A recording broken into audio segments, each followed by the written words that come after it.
Today, guys, I'm reacting to Light and Magic. There's actually 6 episodes, but I can't watch it all at once because each one is like about an hour.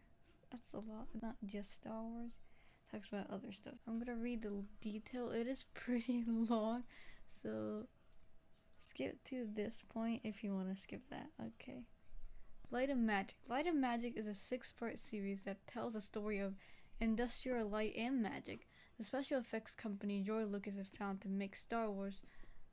Though personal interviews and never before seen footage, director Lawrence Kasdan pulls back the curtains on ILM's most iconic effects while delving into the fascinating backstories of the artists and innovators who created them.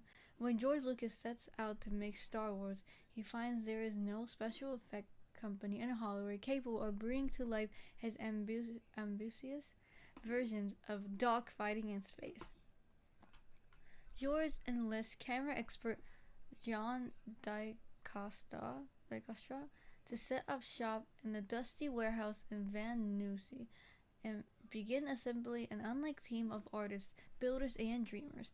In 100 degrees heat, they design ships, make models, and build a revolutionary camera system from scratch. But when George visits after shooting the film, he finds ILM woefully behind schedule. The team rallies to finish on time, and Star Wars is released to worldwide success. But George remains curious, unsatisfied with the result.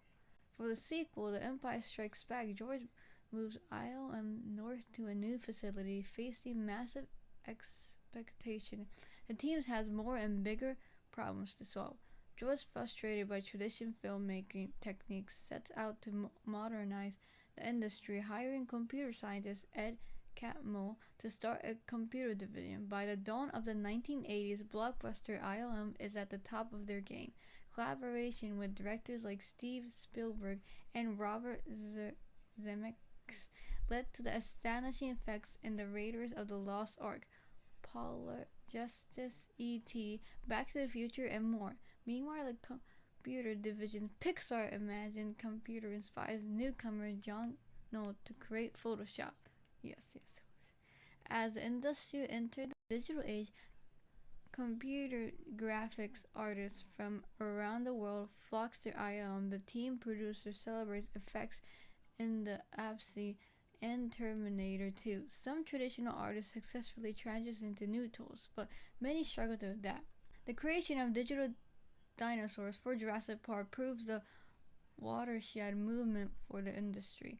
Despite leaving stop-motion wizard Phil Tippett feeling extinct, with new digital tools, George Lucas returns to Star Wars saga with the prequels, while also pushing for industrial-wide advancement in digital cameras and projects. The innovation continued into the 21st century as a new generation of filmmakers jump at the chance to work with ILM on Iron Man. CG skeptic Jon Favreau becomes a convert when he finds he can no longer tell the difference between practical and digital. George's ultimate vision finally comes to fruition with The Volume, a revolutionary system in digital production at the end of the series. Collaborators past and present celebrate ILM's unique mixture of art and technology while honoring the heart and soul of the people who made it all possible. Some of the highlight sequences or patterns may affect the photosynthesis of beauty. Season 1, Episode 1, Gang of Outsiders. The year is 1975, and George Lucas has a problem. There is no visual effects company in Hollywood capable of realizing the massive vision behind his new film, The Star Wars. A New Hope, but it was called Star Wars when it came out. George and camera expert John DiCosta assemble an unlike team of artists and dreamers for their job. But despite their best efforts and some remarkable new technology, the ILM team falls woefully behind. Let's go. Season 1, Episode 1. Woo! Movies are special. There's Lucas. Gold volume. And magic. 1. gang of outsiders. That's what I like. There was no thing around, so he made it his own. Help me, Obi-Wan Kenobi. Dogfights in space. That's a great idea. John Dykstra. We have to be all grateful for these people. Are now called special effects designers. That's gonna be why. I'm basically a lucky guy. Truly a sleuth. That is so cool. Star Killer. Saga 1, Star Wars. I was going back and forth all the time. I'll be right there. Can you imagine if people actually see that? I'm mystified by how it was done. No idea how my mother knew that. I didn't even know movies were frames of film. Kodak movie camera. Seeing it how it's done makes me more excited. You learn more about how movies are made. He thought, what the heck is that? And stopped by. Eyed me up to Cascade. And somebody a real job. Eventually I started hearing that George Lucas. Boy, am I just fair. Millennium Falcon? Just one of younger people. That's the... Oh! High fighters! Putting it. Years before. So it does it for you. Were built up of multiple elements. Camera duplicate the movie exactly, precisely. Yeah, they move it where it's like, the idea. but that's a little different. You don't want that. But they did. John Dykstra was that he could do everybody's job. Blow off steam or something like that, and he'd make them. You don't have it, you make it. It's cool. Master Cordova said, maybe you won't make the same mistake. Failure is necessary. Empire stuff looks like this, and the Rebel stuff looks like this. Rebel fleet as essentially hot rods. We can outrun the Imperial ship putting an engine on the Nickname was the Pork Burger. Pork. Because it looked like a hamburger. Han Solo and Anakin Skywalker are really similar. He said, oh my god, 1800, go get it. Get the fucking multi-million-dollar movie they were making in England. Has to be out by 1977. Oh. You couldn't buy super glue in hardware stores. I put a little drop of super glue and then I moved my hand and the pencil remained cantilevered and they were all like, oh my god, how did you do that? Going from Disney Studios, unkempt, dusty. My father was a matte painter. Matte painting is the painted piece of turning off the tractor. Matte painting replaced the stage floor with a shaft that goes. Why off. is like that Why did they turn? switch over? I know, right? With this red light that you'll turn on when you're shooting. Nobody paid attention to the red light. When I see Because these, we bro. needed to- not happy. I really like this episode. It's like the beginning, you know, how the great I am. I mean, the thing is, like I said, George Lucas wanted people with special effects, but it wasn't like a department, so he made it.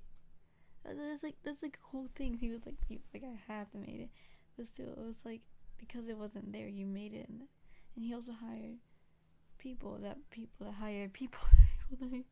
Most of them were really, really, really younger because he wanted younger people on there.